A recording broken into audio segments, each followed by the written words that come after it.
One of the most disappointing movie delays of the year for me was No Time to Die. More than most movies that were set to be released in 2020, this was high on my list due to the amount of potential it seemed to have going for it. But unfortunately, a few weeks shy of its April 10th release, the producers decided to push it back to Thanksgiving because of all the craziness currently going on. Yet in the wake of this huge decision, I saw an opportunity. Just like how the Roundtable Boys and myself dissected every single Star Wars movie leading up to The Rise of Skywalker, I thought it would be fun to explore the James Bond franchise piece by piece. I'll be doing things a little bit differently this time around though, for instead of dedicating a single video to each movie, I will post a video once a month with my opinions on the films each Bond actor was involved in, starting with Sean Connery and ending with Daniel Craig, along with a review of No Time to Die when it eventually comes out. Welcome to the 007 Movie Review Marathon.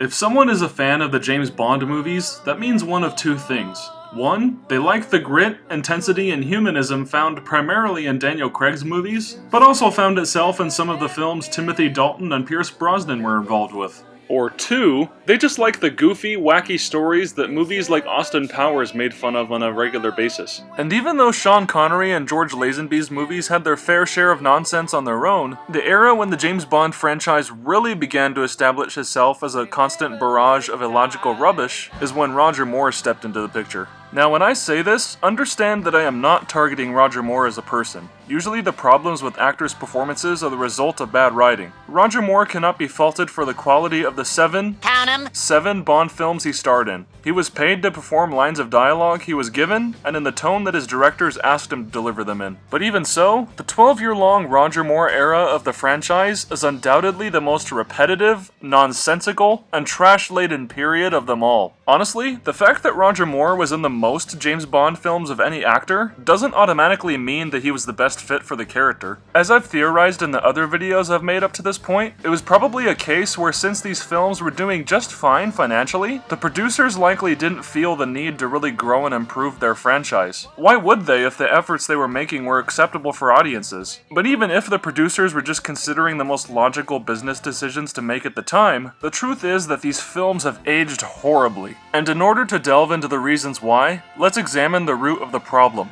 Roger Moore. I genuinely feel bad saying this since he is the only Bond actor so far to have passed away, and I don't mean to stain his legacy with the comments I make here. But really, despite my efforts to be nice to Roger Moore earlier on in this video, I just don't think he was a good James Bond. A lot of that mainly has to do with how his persona matches the character as portrayed on screen, which to be quite honest, is a very poor match indeed. Case in point, when Sean Connery's first movie Dr. No released in 1962, he was 32 years old. At that age, his physique, personality, and charming nature were much more believable for what the writers were going for. And that remained the case for the next several movies even. But once my wife and I got to Diamonds Are Forever, which came out in 1971, we thought that Sean Connery looked noticeably older, and therefore was much less convincing as the character at that point. The problem that worked against Roger Moore is that he just started off on the wrong foot, for when his first movie Live and Let Die premiered in 1973, he was already 46 years old, 5 years older than Sean Connery was in Diamonds Are Forever. Instead of doing a soft reboot of the character,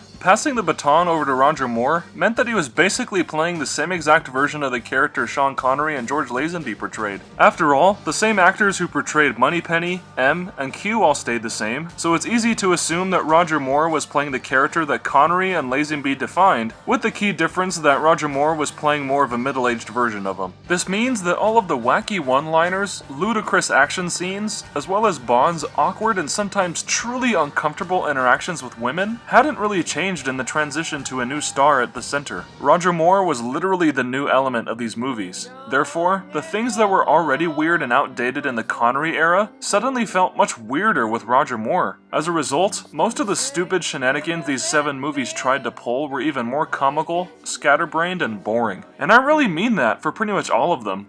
Well, except for maybe one though. The Spy Who Loved Me. Allow me to explain why. I don't really think that this is that particularly good of a movie either, for it makes its own set of mistakes much like the other films. But at least what I can say about The Spy Who Loved Me is that it has a pretty clear plotline and sticks with it. You can watch it and sense more of what's at stake, making the adventure worth something by the end. Plus, James Bond is a slightly more compelling character in this one, on top of the set design and cinematography being a bit grander. And it has Jaws, gosh dang it. Still, one mildly bright spot in what's otherwise an aggressively dull period for the franchise doesn't really count for much. My wife and I both felt that Roger Moore's movies were embarrassing, ill-conceived, cliched, and very repetitive. In particular, I felt that these were incredibly forgettable, and that's mostly because, as I had alluded to earlier, they were not written in a cohesive way. So much random, unrelated, and frankly unjustified stuff just happens in these movies that they easily blur together in my mind. The way you might be able to even recall some of these movies is if you have at least one sequence in mind. To be fair, Live and Let Die is actually pretty fun in an extremely dumb sort of way, but I would be willing to bet that people will either remember it for the blaxploitation stuff and Sheriff J.W. Pepper. Moonraker is remembered as the one that shamelessly tried to cash in on the Star Wars craze post-1977, For Your Eyes Only has the fun chases through the ski lodge, A View to a Kill has the climactic fight on the Golden Gate Bridge, Octopussy has an interesting title, and The Man with the Golden Gun has... honestly, what happened in that movie? I can't really remember. I mean, I guess a man does have a golden gun. On that note, I could bring up some good things these movies do, for the Roger Moore era isn't all darkness and despair. Bringing up The Man with the Golden Gun reminded me that the producers occasionally got some great actors to play the villains, such as Christopher Lee as the titular man bearing said golden gun, A View to a Kill had Christopher Walken, and For Your Eyes Only had Julian Glover, who you might remember from The Empire Strikes Back, and as Donovan in The Last Crusade. Occasionally the songs were better than the typical incredibly cheesy love ballads you normally hear in the title sequences too. Obviously, Paul and Linda McCartney's song for Live and Let Die is a classic that still gets cycled through radio stations to this day, but Duran Duran's theme for A View to a Kill is surprisingly good too. These are superficial elements though, because they're only small parts of a bigger whole that hardly ever coalesces as something memorable. Without resorting to more criticism than I've already laid out for these movies, let's just say that my wife and I are glad that we've finally moved past this time period for James Bond. Roger Moore's willingness to stick around for 7 movies is certainly commendable, and some of the films do have some artistic merit, but it's undeniable that the franchise's rocky reputation can mainly be traced back to these movies. Despite it all, I'm glad that I can now say that I've seen Roger Moore's movies. The quality of them is certainly questionable, but it was still fun for my wife and I to experience them all together. We look forward to the 2 films by Timothy Dalton, so please make sure to subscribe to my channel so that you don't miss out on that video when it comes out later this month. This is Kircher, Zach Kircher, signing out.